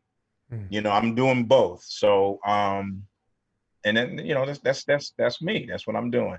And it's going to help me heal, but also it's going to, continue moving my career forward. That's amazing. I'm cheering for you, man. I really, really am. And I have another question that popped in my brain. Mhm. Do you feel that we as artists are almost like a different breed, and sometimes a little bit removed from everything that's happening? Not like the media, but in the emotional feedback sector that we had. There's a necessity for us to sort of be a little bit of a separate, not culture, but you know what I'm saying, like and not Switzerland. That's always a bad example of anything. But like almost like not a neutral party, but a party that plays in different waters, because our responsibility is different. Our responsibility is to cut through truths. What do you think? Well, I mean, look, being a content creator is not being a journalist, okay, where Right. you're supposed to, report the news and not take a side or anything like that. if you're a content creator and you lean a certain way, then so be it. Just be true to yourself, be genuine, and let's hear what you got to say. You know what I'm saying? So I yeah, I just don't feel like a person should handcuff themselves creatively and just get it out, and you know how it is when you have table reads and stuff. Bring in some people who that might not, whatever you've created, it might not be their cup of tea. Get some good feedback because maybe their job is to pull you back a little bit, but the key thing is tell your truth right now at that moment and keep developing it from there. But don't stifle yourself and don't handcuff yourself and don't be afraid of telling a particular story because you don't know whether or not it's going to be popular. And it's just like, no, don't worry about that. You're an artist. So you got to be true to yourself first.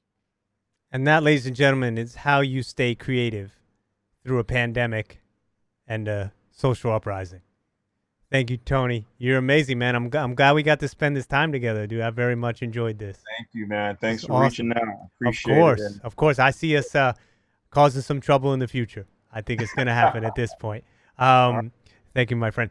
So, really quick, I'm going to go to the chat room real quick. And Steve, you've been commenting forever, guys. I have not ignored you, but I've just got. I really just wanted to, and I will. I do apologize if I talk too much during Jess Kids Should Be Listening tour. But I think I gleaned a lot from hearing what Tony had to say. So Steve has said a lot of things. He said, artists see things in full spectrum. We have to, in order to achieve whatever it may be at the time, out of the thinkers. So I think what you're trying to say is, listen, what we do is we provide, you're rambling. No. But what we provide is commentary that is measured. Like, was a normal person, and this is not disrespectful, it's just a different job, right? A normal person goes to work, they fix a car, they're an electrician, they're a politician, whatever it is that they are. Our job is to internalize and emotionally connect with what's happening in our internal brains and speak some sort of truth from our inner self so that somebody else out there can hear something that's true that makes them think. That's our job, is to be almost like a little bit of a feedback loop.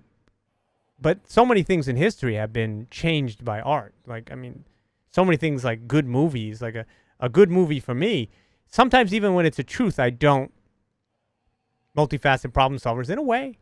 But so many times I've seen a film and it was so honest that even if I didn't like the characters in it, that's why people like the Joker. Some people didn't, right? But that's why people liked it. It was about a fucking bad guy who did bad things, but you understood him. They made him, you had compassion for him, but he was so honest that it made you reflect into yourself. And that's what's beautiful, even when watching a villain, right? That's why Breaking Bad, you're watching a villain. But it's beautiful in a way that it's an honest villain. He's a true villain. And when you see truth in any form, it just makes you think of what your own truths are. And that's how we grow. Is that what we show, besides escapism, we show truth. And great comedy has truth in it. Maybe it has the most truth in it. And so I think that that's our job, is to show our truths. It's like to show the vulnerability of who we are. And it's very dangerous because you're open to a lot of criticism for our truth. And our truth changes too. And sometimes our truth is our truth, and sometimes our truth is a mirror of your truth processed through our brains. It's very interesting. Like, our job is to enlighten people by making them tap into a more raw part of their brains. That's how I feel when I see a good movie or a good show. I'm like, wow, that shit just cut right into me. And it may have cut into me in a way I was like, fuck that shit.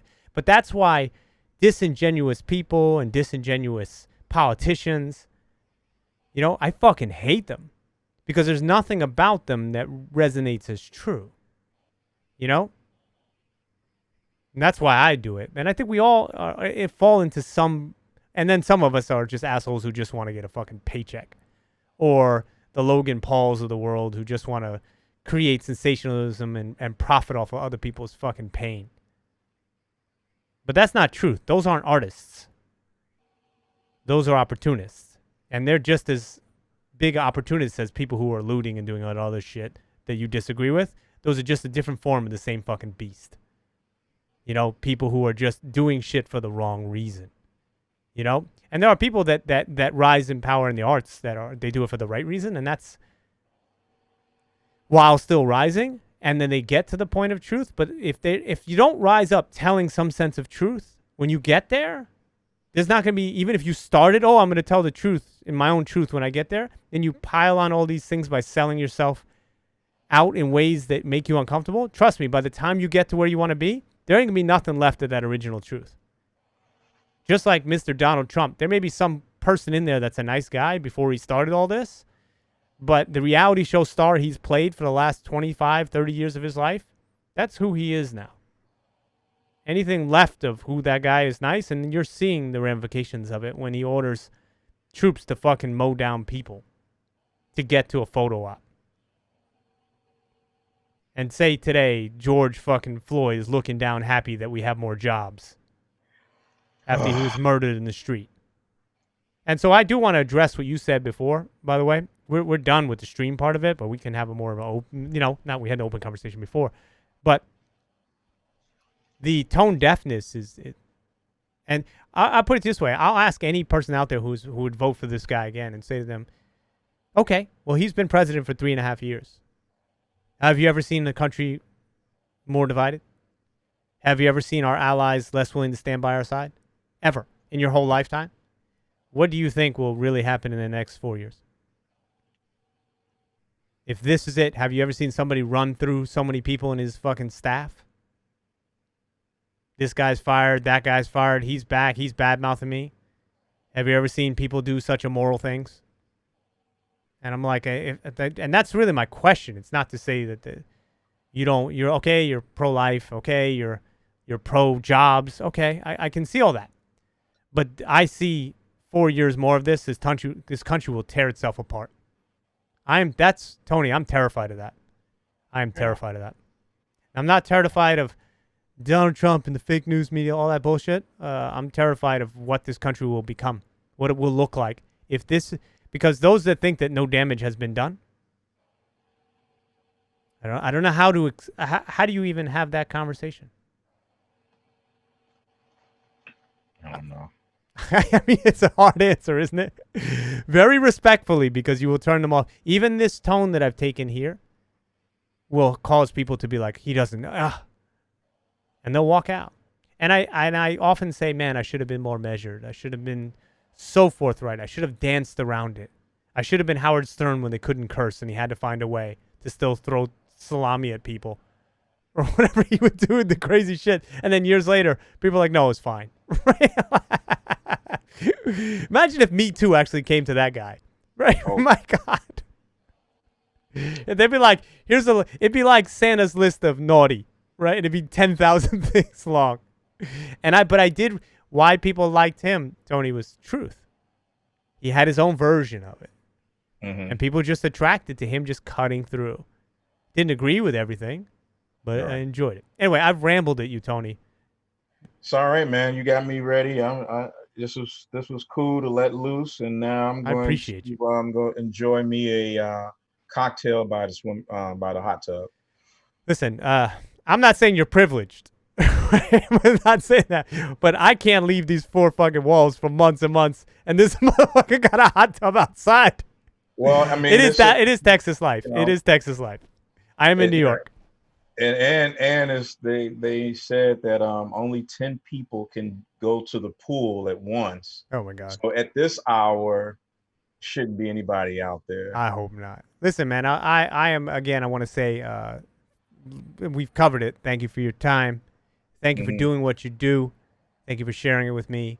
Obviously, still sorry for your loss, dude. And I hope we get through this thing with the optimism that you have. I choose to believe you're right.